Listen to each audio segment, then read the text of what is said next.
Magandang buhay kapatid! For today's video, ang tattoo session natin ngayon ay Armband Polynesian.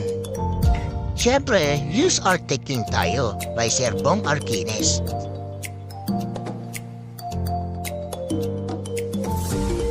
First tattoo pala ni Bossing yan, yung Polynesian na armband. Gusto niya ilagay sa may bandang braso niya. Nag-suggest naman ako, sabi ko, mas babagay yan, boss, sa may bandang arm mo, ipapaikot natin. At syempre, pre-hand na naman tayo dyan. Kasi yung tattoo design natin ngayon na Polynesian na armband, paikot sa kanya. Ma-details nga lang yan, pero okay lang, kayang-kaya yan. Syempre, habang tumatagal, nagkakaroon tayo ng kaalaman kung ano yung mga dapat i-freehand o dapat i-stencil. Ayan, nag-start na tayo sa part na yan. Ayan, tinatatuan ko na yan na in-stencilan ko yan, yung maliit na yan. Siyempre, kailangan i-stencilan natin yan para pantay na pantay yung bawat detalye. First tattoo yan ni Bossing, pero nabilib din ako sa kanya kasi napakatibay ng batang to. Bata pa to. Kaya nga sabi ko sa kanya kung okay lang sa kanya sa magulang niya na mag-tattoo siya. Sabi niya okay lang naman din daw, tsaka dito sa kanyang mga kuya. Pero siyempre, nasa hustong gulam naman na siya para magpatattoo siya. At saka may trabaho naman din daw siya, kaya okay lang din naman daw sa work nila na may mga tattoo. Hindi bang kasamahan niya nila, may mga naka-full sleeve pang araw. Tumagalan talaga tayo sa freehand.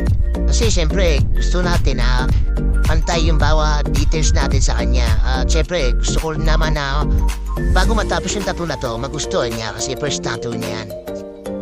Nakwento nga pala ni Bossing sa atin na matagal niya na gustong magpatattoo na ganyan, nag-design na armband na Polynesian. Sabi ko naman sa kanya, marami kang katulad na ganyan, boss.